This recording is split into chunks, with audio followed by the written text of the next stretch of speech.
তিতলির নাটকে রাহির বাবা মাকে অপমান করে বাড়ি থেকে বের করে দিল পিসি ঠাম্মা। শুধু তোমার জন্য ধারাবাহিকের আগামী পর্বে দেখা যায় সবাই অনেক চেষ্টা করে পিসি ঠাম্মাকে বুঝানোর তিতলি নাটক করছে, কিন্তু কোনোভাবেই পিসি ঠাম্মি মানতে চাচ্ছেন না। অনি বলে, পিসি ঠাম্মা, এটা যদি তিতলির নাটক না হয় তাহলে ওই দিন গয়না চুরি করেছিল কেন? পিসি ঠাম্মা বলে, আসলেই তো, এই মেয়ে, তুমি ওই দিন গয়না চুরি করেছিলে কেন? তিতলি নাটক করে বলে, ঠিকই তো, আমি তো একটা গয়না চোর। কিন্তু পিসি ঠাম্মা, একটা মেয়ে কতটা বাধ্য হলে সে চুরি করতে পারে? আমি বাধ্য হয়েছিলাম সেদিন গয়না চুরি করতে। রাহুল চিৎকার করে বলে, যাই হোক না কেন, তুমি এই বাড়িতে থাকতে পারবে না। তিতলির সাথে সাথে পিসি ঠাম্মিও চিৎকার করে বলে, আগামী 15 দিন এখানেই থাকবে, আমি ওকে কোথাও যেতে দেব না।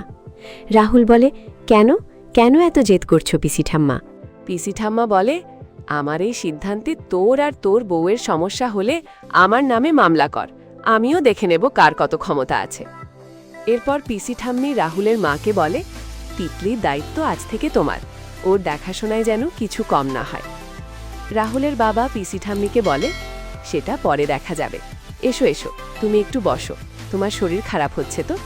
রাহির বাবা পিসি ঠাম্মিকে বোঝাতে যান, কিন্তু রাহি বলে, না বাবা, কথা বাড়ালেই কথা বাড়বে।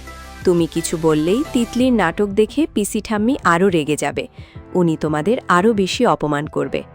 রাহির মা বলে, রাহি, আমার খুব ভয় পাচ্ছে, আমি বুঝতে পারছি না এখন কি করব আমরা।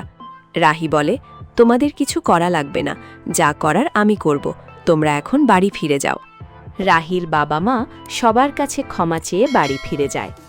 এইদিকে তিতলি এসব দেখে মনে মনে হাসতে থাকে আর বলতে থাকে, এখনও তো কিছু শুরুই করিনি, তাতেই এত কিছু, খেলাটা এবার জমবে।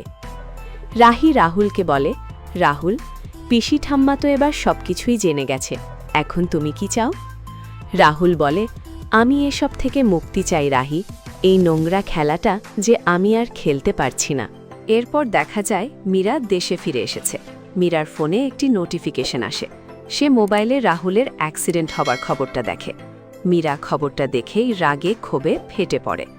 মীরা বলে, এটা কিভাবে সম্ভব? রাহুলের স্ত্রী কোত্থেকে এলো? আমি মাত্র 4 বছর দেশে ছিলাম না, আর তাতেই এত কিছু?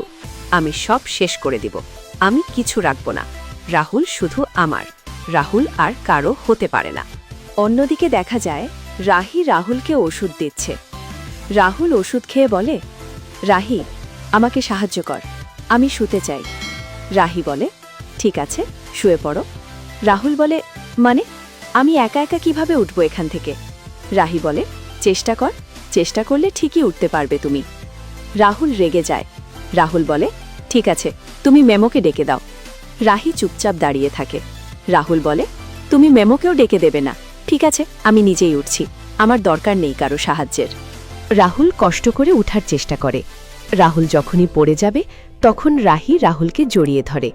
তারা একে অপরের চোখে তাকিয়ে থাকে।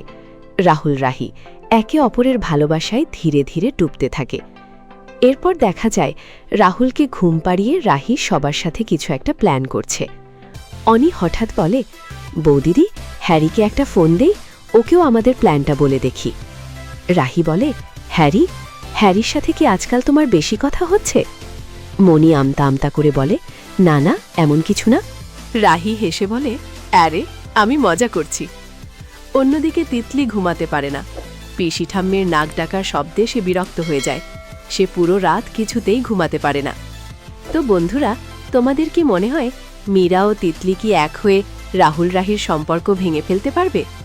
আর শুধু তোমার জন্য ধারাবাহিকের আজকের পর্বটা কেমন লাগলো কমেন্টে জানাতে ভুলো না। আর চ্যানেলটি সাবস্ক্রাইব করে পাশে থাকো।